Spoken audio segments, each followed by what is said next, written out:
Palju slaide ei ole, aga lihtsalt mõni. Minu tänase jutluse pealkiri on Mina olen maja.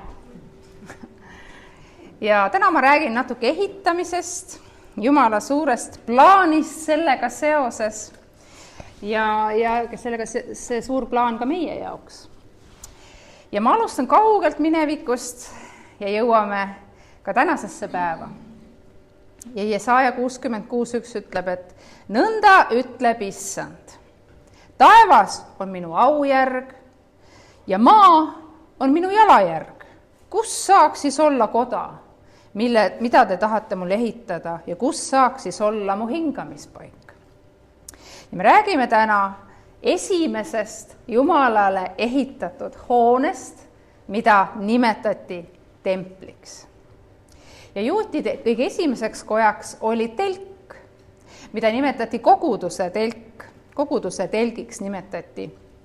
Ja kuningas Taavetile tuli soov Jumalale telgi asemel ehitada hoone, koda, tempel. Ja protsess hakkas pihta sellega, et Iisraeli kuningas Taavet istus koos prohvet Naataniga ja piibel ütleb niimoodi. Ma kirjakohti teile välja ei toonud, aga ma lihtsalt loen teile Jumala sõna. See asub 2 Saamueli 7:1-3. Kord, kui kuningas istus oma kojas ja Issand oli andnud temale rahu kõigist ta vaenlasest ümberkaudu, ütles kuningas prohvet Naatanile, vaata ometi, mina elan seedripuust kojas, aga Jumala laegas asub telgiriide all. Ja Naatan ütles kuningale, mine tee kõik, mis sul südame peal on, sest Issand on sinuga. Aga Jumal rääkis öösel prohvetiga ja palus siis Taavetile edasi öelda, et tema ei ole mitte see mees, kes templit hakkab ehitama, vaid tema järglane kuningas Saalomon. Ja kui Taaveti poeg Saalomon sai kuningaks, siis Saalomon sellega ka pihta hakkas. Ja alustuseks ma loen sulle salmi selle kohta, kui palju inimesi osales templi ehituses. Ja 2. Ajaraamatu 2:1 ütleb, et ja Saalomon määras 70 000 meest kandjaiks, 80 000 meest kiviraiujaiks mäestikus ja 3600, kes neid juhatasid. Nii et kokku tuleb siit, kui liitmistehe teha, 153 600 meest olid siis asjaga seotud. Päris palju rahvast. Ja tempel ehitati ajavahemikul umbes 960–920 enne Kristust. Et täpset aega ei ole antud üks ajavahemik. Umbes 10. sajandil enne Kristust hakati templi ehitusega pihta ja tempel ehitati Jeruusalemma Moria mäele. Ja kui keegi on nüüd piiblit rohkem lugenud, siis see Moria mägi tuleb ilmselt tuttav ette. Et Abraham läks siis oma poega sinna samale mäele, Moria mäele ohverdama. Ja Jumal oli andnud oma nii-öelda valemi või oma plaani, oma kava, projekti, kuidas koguduse telk pidi püstitatama ja samal eeskuju järgi siis ehitati ka see hoone, see tempel. Ja ma panin ka teile siia lihtsalt, me oleme seda naistekas natukene uurinud, aga vaatame ka täna, et see tempel on siis, tempel koosnes 3 osast, eeskoda, pühapaik ja kõige püham paik. Nii et eeskoda on siin, pühapaik ja kõige püham paik. Räägime ka mõõtudest. Vanatestamendi ajal kasutati kehaosi, et mõõta, olid jalad ja küünrad. Siis ma räägin ka teile küünardest, aga paneme ka meetritesse. Nii et selle templi pikkus oli 60 küünart. Ja küünra puhul on selline lugu, et erinevatel rahvustel on erinevad küünrapikkused, aga paneme siis keskmiselt 50 sentimeetrit. Ja siis ühesõnaga 60 küünart, see teeb siis 30 meetrit. On ju, 20 küünart lai, see teeb 10 meetrit lai, 30 küünart kõrge, see teeb 15 meetrit kõrge. Ja siit läbilõikest me näeme ja siit ka me näeme, et templi ümber ehitati külgehitis, ümber koja seinte ja piibel nimetas need külgkambriteks ja need olid 3-korruselised lisaruumid, siin me näeme ka 3 korrust. Piibel nimetab seda esimene lagi ja teine lagi ja nii edasi, aga see on siis 3-korruseline, kus siis elasid preestrid, kus hoiti templiriistu, varasid, annetusi. Ja templi ees oli 2 vasksammast. Ja nendel oli selline lugu, et nad olid siis vasest ja nende ümbermõõt oli 12 küünart ehk siis 6 meetrit. See tähendab siis, et kui sa võtad selle mõõdulindi, siis on 6-meetrist mõõdulinti vaja, ümbermõõt oli 6 meetrit. Ja templi eesõues, siin on mingi kausikene, oli vaskmeri ja see vaskmeri ei tähendanud mitte seda, et seal oli vask sees, vaid see oli vasest anum, kus siis oli vesi sees. Ja selle kohta Jumala sõna ütleb, et 1. Kuningate 7:23, et ja ta valmistas valatud vaskmere 10 küünart äärest ääreni täiesti ümmarguse, 5 küünart kõrge, 30 küünrane mõõdunöör ulatus selle ümber, nii et oli siis 5 meetrit, ütleme niimoodi jämedalt siis, oli see läbimõõt ja 2,5 meetrit sügav. Ja piibel lisab veel sinna, et see sisaldas 2000 patti ja patt on heebrea vedeliku mõõtühik ja piibli sõnaraamat ütleb, et 1 patt on 40 liitrit. Ja seal oli siis kokku 80 000 liitrit vedelikku vett ehk 80 kanti vett. Ja neid tehti lisaks veel 10 pesemisnõud ja neid siis tarvitati, neid oli vaja preestritel pesemise ja ohvri talitusteks. Tempel ehitati kividest, vooderdati seedripuu puittahvlitega ja nüüd see kõige püham paik, see vooderdati kullaga.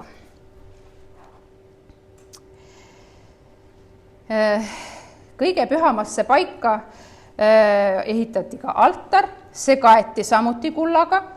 Sinna valmistati ka 2 keerubit ja keerub, see on selline ülev, ingellik, taevalik olend, kes siis teenivad kuidagi, toetavad, kuulutavad issanda kohalolekut.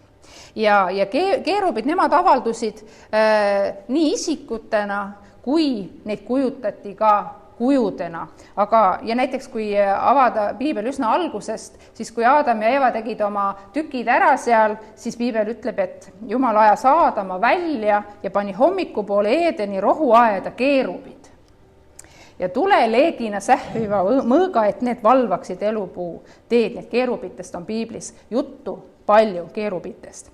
Ja nüüd piibel kirjeldab, et selles kõige pühamas paigas oleva keerubi suurus ühest tiiva otsast teise oli 10 küünart, ehk siis 5 meetrit, on ju. Ja kui need oli 2, siis oli see topelt. Piibel ütleb 1. Kuningate 6:27, et ta pani keerubid keset koja sisemist osa ja keerubite tiivad laotasid nõnda, et ühe tiib puudutas ühte ja teise keerubi tiib puudutas teist seina, aga keset koda puutusid need tiivad teineteise külge ja keerubid samuti kaeti kullaga. Nii et kui me mõtleme nendele mõõtmetele, siis keerub ei ole mitte armas pisike tiibadega tita, ta on võimas olend.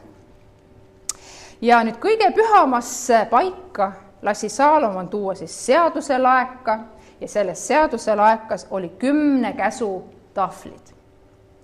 Ja püha paika ja kõige pühamat paika eraldas vahevaip. See vaip pidi olema päris võimas, kui kõrgus oli 30 küünart. Ja see kõige püham paik oli kui Jumala troon maa peal. Kõige pühamas paigas tohtis käia ainult ülempreester, ainult korra aastas, lepituspäeval. Ja lepituspäeval tegi preester, see ülempreester 3 põhitoimingut. Ta viis suitsutusrohtudega täidetud sütepanni sisse ja see põhjus oli siis see, et ruum täituks suitsuga, et mitte näha Jumala auhiilgust ja surra.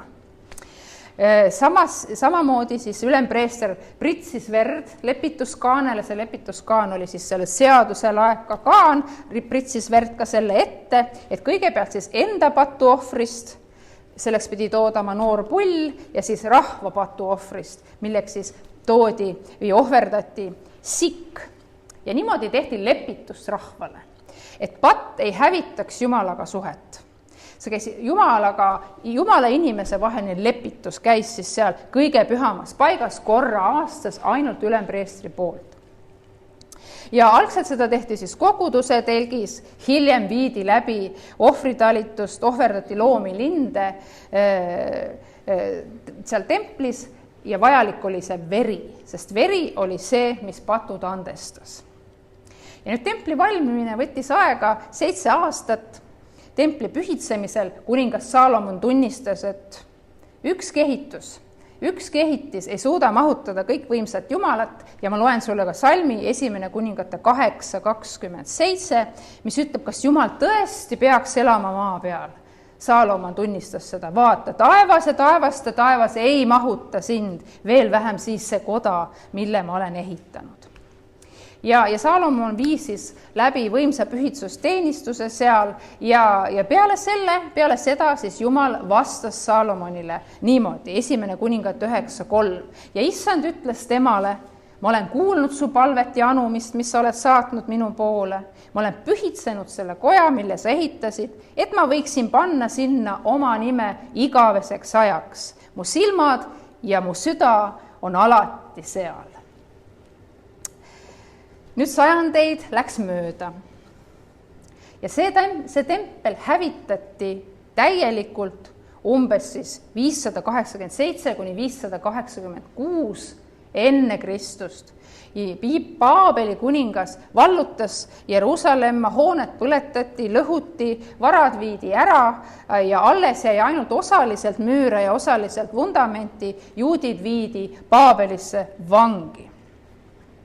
Ja Paabel omakorda vallutati Pärsia kuninga poolt ja Pärsia võimu all oli juutidel see elupõlv veidi parem ja Pärsia kuningas Koores lubas juutidel Jeruusalemma tagasi pöörduda ja tempel üles ehitada. Ja Esra raamat, need raamatud, mida ma kõik loen, on Vanas Testamendis siis, Esra 3:12 ja sealt edasi ütleb, et aga paljud preestritest ja leviitidest ning perekondade peamehed, vanad, kes olid endist koda näinud, nutsid suure häälega, kui sellele kojale nende silma all alus pandi. Ent paljud tõstsid rõõmuga hõisates häält ja ükski ei suutnud vahet teha rõõmuhõiske hääle ja nutuhääle vahel, sest rahvas tõstis suurt rõõmukisa ja hääl kostis kaugele. Pandi püsti siis uus tempel, teine tempel. Esimene tempel oli Saalomoni tempel, nüüd pandi püsti teine tempel, see pühitseti, see loeti valminuks 516. 515. Siin on kaheldud, mis aasta see õige on, enne Kristus. Nii et oli esimene tempel ja oli teine tempel ja mõlemad olid sama koha peal. Nüüd jällegi sajandeid läks mööda ja nüüd umbes 20 või 19 aastal enne Kristust alustas Herodes Suur, Rooma poolt kinnitatud juutide kuningas, väga ulatusliku ümberehituse ja laiendusprojektiga. Ja seda siis selle teise templi kompleksis. Ta laiendas mäge, rajas massiivseid toestusmüüre ja platvormi, mille osa on ka tänane allesolev läänemüür ehk nutumüür. Ja Herodes suurendas hooneid, muutes kompleksi palju suuremaks ja uhkemaks ja traditsiooni järgi ei puutunud ta kõige pühamat paika templis, kuid kogu ülejäänud ehitis rekonstrueeriti sisuliselt uueks. Ja Uues Testamendis üks koht Johannese evangeeliumis 2. peatükis räägitakse, kuidas Jeesus templis natukene mööblit liigutas. Ja see ütleb niimoodi, et juutide paasapühad olid lähedal ja Jeesus läks üles Jeruusalemma. Ja ta leidis pühakojas neid, kes müüsid härgi ja lambaid ja tuvisid ja rahavahetajaid istumas. Ja ta tegi paltest piitsa ning ajas pühakojast välja kõik, nii lambad kui härjad, ja ta puistas laiali rahavahetajate mündid ning lükkas kummuli nende lauad. Ja ütles tuvimüüjatele, viige need siit minema, ärge tehke minu isa koda kaubakojaks. Tema jüngritele tuli meelde, et on kirjutatud, kiivus sinu koja pärast neelab mu ära. Siis ütlesid juudid Jeesusele, mis tunnustaja sa meile näitad, et sa nõnda tohid teha? Ta ütles ju, et see on tema isa koda ja laamendas seal nii-öelda, et mis tunnustaja sa meile näitad, et sa nõnda tohid teha. Ja Jeesus vastas, lammutage see tempel ja ma püstitan selle 3 päevaga uuesti. Siis ütlesid juudid, seda templit on ehitatud 46 aastat ja sina püstitad selle 3 päevaga uuesti. Aga tema mõtles templi all oma ihu. Ja kui ta oli surnust üles tõusnud, tuli ta jüngritele meelde, et ta seda oli öelnud ja nad uskusid kirja ning sõna, mis Jeesus oli öelnud. Nüüd Jeesuse evangeeliumis see mainitud lause, et seda templit on ehitatud ju 46 aastat, see viitabki just Herodese alustatud ümberehitusele ja selle kestusele. Nii et kui Herodes alustas umbes 20 või 19 enne Kristust ja 46 aastat hiljem oli siis 27, 28 peale Kristust oli ehitustöö veel käimas. Ja nüüd siis see Herodese ümber ehitatud teine tempel hävitati lõplikult 70. aastal peale Kristust, kui Rooma väed Jeruusalemma hävitasid. Ja ma ise mõtlesin, et huvitav, et juudid ja Juudamaa oli niikuinii ju Rooma impeeriumi all, et mis see nüüd tähendab, et Rooma vallutab Jeruusalemma, nad on niikuinii ju Rooma võimu all. Siis ma lugesin selle kohta, et juudid tekitasid nii-öelda ülestõusu, tahtsid nii-öelda iseseisvust saavutada ja siis tekkis seal tohutu mäss ja siis nad suruti maha ja hävitati Jeruusalemm ja hävitati tempel. Ja see on juutidele väga oluline, see tempel ja Jeruusalemm, see on osa nende identiteedist. Ja siis, kui see hävis, siis alles jäi ainult läänemüür ehk nutumüür, osa sellest. Nii 2 templit hävitatud, kas tuleb ka 3. tempel? Jeruusalemmas on olemas organisatsioon Templi Instituut, kes tegutseb selle nimel, et ka see 3. tempel saaks ehitatud. Aga suurem osa juute ei pea seda vajalikuks. Ja seda füüsilist 3. maja Jumala templit enam ilmselt ei tule. Aga samas siiski see 3. tempel on olemas. 3. tempel on siiski olemas. Ja Johannese 14:23 Jeesus ütleb siin niimoodi, et kui keegi armastab mind, küll ta peab minu sõna ja minu isa armastab teda. Ja me tuleme ja teeme eluaseme tema juurde. Et Püha Jumal planeeris siis muuta oma asukohta. Jeesus ütles, et me teeme eluaseme inimese juurde. Ja kui Jumal ütles Saalomoni templi kohta, et mu silmad ja mu süda on alati seal, siis nüüd on Jumala silmad ja süda inimese juures. Ja millest siis nüüd see muutus, et kuidas see juhtuda sai? Jumala plaan, nii nagu me täna siin seda mälestame, oli saata ristile oma poeg, Jeesus Kristus, olema see üks ja täiuslik ja lõplik ohver inimeste eest. Ja kui Jeesus oli ristil, siis Piibel ütleb Matteuse 27:51 niimoodi, et Jeesus aga kisendades taas valju häälega heitis hinge ja ennäe, templi vahevaip kärises ülalt alla 2 ja maa värises ja kaljud murdusid. Kui templi püha paika ja kõige pühamat paika eraldas vahevaip, me ei tea, kui kõrge see teine tempel oli, aga ilmselt ka mitte madal, ja kui see vahevaip kärises, siis ta kärises ülevalt alla, mitte alt üles, mis oli märk, et seda ei teinud mitte inimene, et see vahevaip kärises sealt kõige pühama paiga eest 2. Ja see vahevaiba pooleks kärisemine oli märk, et ligipääs Jumala kõige pühamasse paika on nüüd avatud kõigile Jeesuse läbi.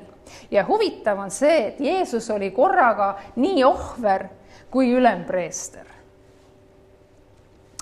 Ja kui inimene annab oma elu Jumala kätesse, usub, et Jeesus on tema päästja, siis toimub üks väga oluline asi. Jumal tuleb inimesse, elustab inimese vaimu ja teeb selle oma templiks. Vanatestamendi päevil elas Jumal kivises templis, nüüd on aga inimene, kes usub, et Jeesus on issand, tema tempel. Ja see peaks panema meid kõiki tundma ühte suurt aukartust, et me kristlastena tõesti tunneme ja tunnetame, et Jumal on teinud meid oma elamuks. Me mõistame seda, et me kanname igal sammul endaga kaasas Jumala püha vaimu. Me ei kanna mitte ainult tema sõna või teadmisi temast, vaid me kanname kaasas teda ennast. Iga kristlane on maja. Iga kristlane on tema tempel, kõige püham paik on sinu sees. Ja Jeesus tõotas midagi oma Jumala rahvale, otseselt seal jüngritele, püha vaimu tuleku kohta ja ta ütleb niimoodi, et kui te armastate mind, siis pidage mu käske. Ja ma palun isa, ja ta annab teile teise lohutaja, et tema oleks teiega igavesti. Tõe vaimu, keda maailm ei saa vastu võtta, sest ta ei näe teda ega tunne teda ära. Teie tunnete tema ära, sest ta jääb teie juurde ja on teie sees. 2. Korintuse 4.17 ütleb, et see aare on meil aga saviriistades. Nii et meie oleme nagu need saviriistad ja meie sees on aare. Templi üks osa oli siis pühamast püham või see kõige püham paik. Ja see kõige püham paik on nüüd uskliku sees. Seal on ka seaduselaegas ehk käsulauad, mis on kirjutatud meie südamesse. Piibel ütleb siin Hebra 10.16, et see on leping, mille ma teen nendega pärast neid päevi, ütleb issand. Ma annan oma seadused nende südamesse ja kirjutan need nende mõistusesse. Enne Kristust Vanatestamendi ajastu tempel oli hoone. Peale Kristust Uue testamendi ajastul on see hoone uuesti sündinud inimene, kristlane, inimene, kes usub ja armastab Jeesust. Nüüd, kas kolmas tempel on olemas? Jah. Ja Kristus on selle templi nurgakivi. Peetrus ütleb meile, et teie aga olete valitud sugu, kuninglik preesterkond, püha rahvas, omandrahvas, ette kuulutaksite tema kiidetavust, kes teid on kutsunud pimedusest oma imelisse valgusse. Nii et Jumala suur plaan on võtnud kuju aastatuhandeid. Nii et see võimas tempel seal Moriamäel, mille Saalomon püsti pani 153,600 mehega, see on nagu see eelmaitse sellest, mis on praegu. Ja ma mõtlen selle peale, et ma proovin nagu aru saada selle tähtsust, et kui oluline on see, et kui kallis või kui võimas on see, et ma sündisin peale Kristust. Et tänu sellele ma saan kogeda seda, et ma olen püha vaimu tempel, et Jumal ise elab minu sees, ma saan isiklikult olla pühaduse kandja. Me oleme püha rahvas, sest meie sees on püha. Kõige püham paik on meie sees. Paulus ütleb meile 1. Korintlaste 6.19, et või kas te ei tea, et teie ihu on teis oleva pühavaimu tempel, kelle te olete saanud Jumalalt ning te ei ole iseeneste päralt, sest te olete kallilt ostetud. Ja ta ütleb veel midagi mõtlema panevat, austage siis Jumalat oma ihus. Esiteks see ütleb meile seda, et püha vaim ongi meie ihus. Päriselt. Ja Paulus ütleb, austage, sa oled püha vaimu maja, sa oled püha vaimu hoone, sa oled püha vaimu elamu, sina oled tema aadress. Austa püha vaimu oma ihus. Kodune ülesanne sulle, sa saad mõelda, kuidas sa saad seda teha. Austada püha vaimu oma ihus või nagu Jumal, Jeesus ja püha vaim on ju kõik üks, eks ole, Paulus ütleb, et olete püha vaimu tempel, austage Jumalat. Nii et kõik nad on koos, üksiti elab siis sinu sees ka Jumal. Lõpetuseks veel üks väike tähelepanek juutide kohta. Ma jälle kratsisin pead ja mõtlesin ühe asja peale ja siis ma sain vastuse ka. Nüüd maailmas on hetkel praegu umbes 15–16 miljonit juuti ja 10 000 kuni 300 000. 300 000 on väga hea pakkumine ehk 1,5–2% juutidest usuvad ainult, et Jeesus, kes sündis siia maailma neitsist Maarjast, löödi risti, tõusis surnust ja läks taevasse, et tema on Messias. Ainult 1,5–2% juutidest usuvad seda. Ülejäänud ootavad endiselt Messiat. Ja enamik siis juudi kogukondi ei pea Jeesust Messiaks. Ja ma mõtlesin, et huvitav, kui juudid ei pea Jeesust Messiaks, meie lunastajaks, kes kandis ristil meie patud, olles ise see patuohver, siis kas juudid toovad endiselt loomi ja linde ohvriks oma pattude eest? Ja ma sain teada seda, et ei too. Võib-olla paljudele tundub see veider, et kuidas sa seda ei tea, aga mina ei teadnud. Ja vastus on, et ei. Praegusel ajal enam juudid vereohvreid ei too. Ja põhjus on see, et ohvreid tohib tuua toora järgi ainult templis, konkreetse altari peal ja preestrite, kes on Aaroni järglased, ainult nende teenimisel. Ja kuna templit ei ole alates 70 peale Kristust, siis on ka kõik vereohvrid peatunud. Ja ohvrite asemel rõhutatakse nüüd palvet, toora õppimist, meeleparandust ja heategevust kui lepituse ja Jumala teenimise viise. Ja nende pühakojaks on nüüd sünagoog. Ma soovin teile õnnistatud nädalat püha vaimu templit. Valitud sugu, kuninglik preesterkond, püha rahvas, omand rahvas ja, nagu piiblisalm ütles, kuulutage tema kiidetavust. Aamen.